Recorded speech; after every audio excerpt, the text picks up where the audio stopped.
Hello, good morning. अभी हम जो टॉपिक पढ़ने वाले हैं उसका नाम जालंधर बंद है। ये टॉपिक आपके सिलेबस में वर्णित है। तो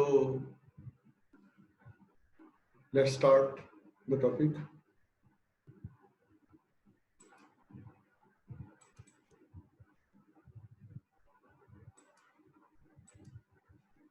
जालंधर बंद द्वारा दंत उत्पाटन। तो जालंधर बंद वो विधि है जो दंत उत्पाटन के लिए की जाती है। इसमें किसी भी प्रकार के संज्ञाहरण अथवा वेदना शामक औषधि की आवश्यकता नहीं होती है। तो इसमें किसी प्रकार के एनेस्थीसिया की जो है रिक्वायरमेंट नहीं है। तो ये एक प्राणायाम करने का भी बंद है। हमारे सिलेबस में इसको दंत उत्पाटन के लिए वर्णित किया गया है। तो इसका परिचय। जालंधर बंद प्राणायाम के अभ्यास के लिए प्रयुक्त किया जाता है। जालंधर बंद का प्रयोग दंत निर्वहन के लिए भी किया जाता है। यह दंत निर्हरण की यौगिक विधि है। इसमें किसी भी प्रकार के संज्ञाहरण अथवा वेदना शामक औषधि की आवश्यकता नहीं होती है। तो नॉन एनेस्थेसिया और painkiller is required if we compare it with modern tooth extraction or dental extraction। तो इसकी परिभाषा इस प्रकार से है। कंठम संकोचनम कृत्वा शिवकम हृदय उन्हें सते जालंधर किते बंदे। अर्थात ये गैरंट संहिता के अध्याय 3 के 12वां श्लोक है, जिसका अर्थ है कंठ का कुंचन कर चिबुक यानी ठोड़ी को दृढ़ता से वक्षस्थल पर यानी हृदय के स्थान पर स्थिर करके जो बंध स्थापित होता है वह जालंधर बंध कहलाता है। तो ये इसकी परिभाषा। अगर आधुनिक दृष्टि से हम इसका अवलोकन करें तो वह है, तो परिभाषा इस प्रकार से होती है। जाल का अर्थ जो है वह है धमनियों, सिराओं एवं तंत्रिकाओं का जाल। इस जाल का बंधन कर्म जालंधर बंध कहलाता है। तो आर्टरीज, वेन्स, नर्व को जो ऑब्स्क्यूर करना जो है उनका बांधना जालंधर बंध कहलाएगा। अतः इनके बंधन कर्म के बाद किसी प्रकार के संज्ञाहरण अथवा वेदना शामक औषधि की आवश्यकता नहीं होती है।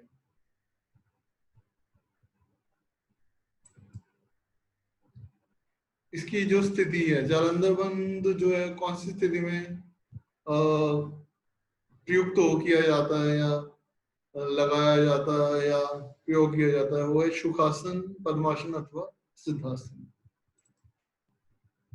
इसकी विधि। जालंधर बंध द्वारा दंत निर्वहन की विधि को 3 अवस्थाओं में विभाजित कर प्रयुक्त किया जाता है। इसमें सबसे पहले आता है पूर्व कर्म। पूर्व कर्म के अंतर्गत रोगी की अच्छी प्रकार से जांच कर यह निर्णय लिया जाता है कि रोगी को दंत निर्वहन की आवश्यकता कितनी है तथा वह इस विधि के योग्य है। तत्पश्चात रोगी के इसके विषय में शिक्षित किया जाता है ताकि वह शारीरिक एक मानसिक रूप से इस प्रक्रिया के लिए सक्षम हो सके।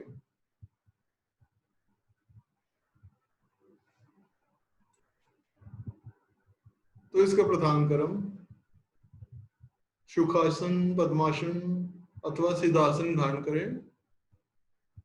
श्वास को भीतरपूर्ण भर लें।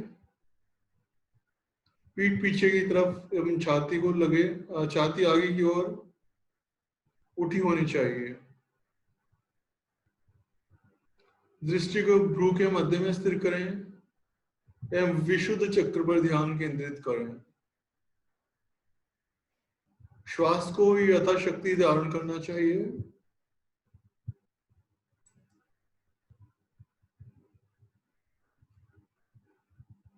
योगाचार्य दंत चिकित्सक रोगी के पीछे खड़े होकर कंठ का कुंचन कर चिबुक अर्थात ठोड़ी को दृढ़ता से वक्षस्थल पर अर्थात हृदय के स्थान पर स्थिर कर बंद को स्थापित करते हैं। इसे जालंधर बंद कहते हैं। तत्पश्चात योगाचार्य अथवा दंत चिकित्सक अपनी बाईं जानु संधि रोगी के पृष्ठ पर सुषुम्ना नाड़ी पर दबाव डालते हैं तथा तो बाएं हाथ से त्रिनाड़ी को दबाते हैं। त्रिनाड़ी मीन्स ट्राइजेमिनल नर्व।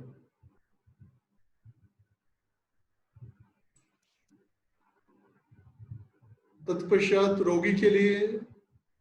रोगी के सिर को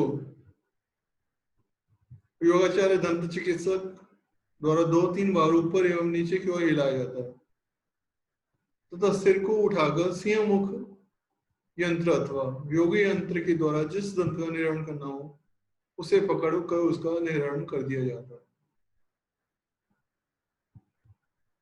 उसके पश्चात अगला पॉइंट है दंत निवारण से हुए रिक्त स्थान पर पिच्चू धारण कराया जाता है, यानी कि वहां पे गॉश पीस रख दिया जाता है। फिर पश्चात कर्म संक्रमण परिस्थिति के अवरोध हेतु एवं व्रणरोपण हेतु विधियों यथा नस्य कर्म गंडूज धरण आदि का प्रयोग किया जाता है। रोगी को उचित आहार विहार संबंधित परामर्श दिया जाता है।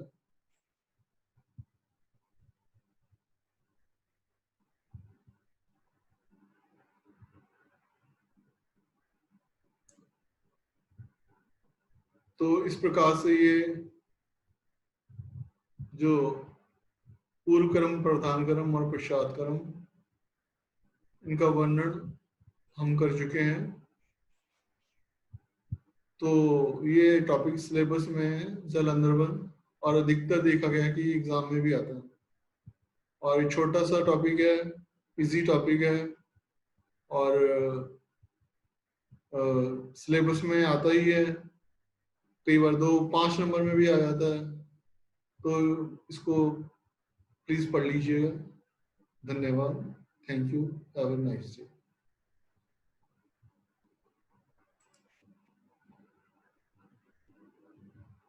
तो अब हमारा ये जालंधर बंद का टॉपिक खत्म हो गया है। इसके बाद हम दूसरा कोई ऐसा टॉपिक लेंगे जो हमारी बुक में, जो प्रेजेंट बुक है उसमें नहीं है, नेक्स्ट एडिशन में आने वाला हो सकता है। पर नेक्स्ट एडिशन की वेट करने से पहले मैं आपको पढ़ा दूं ताकि 2015 और 2016 दोनों बैचेस को इसका बेनिफिट हो सके। 2015 बैच के एग्जाम्स आने वाले हैं और उनके लिए भी ये मस्ट है कि वो आप इसको स्टडी करेंगे क्योंकि इनमें से बहुत से जो है वो एग्जाम में क्वेश्चंस आ जाते हैं। तो अभी नया टॉपिक लेके मैं आपके पास आऊंगा, तब तक के लिए थैंक यू।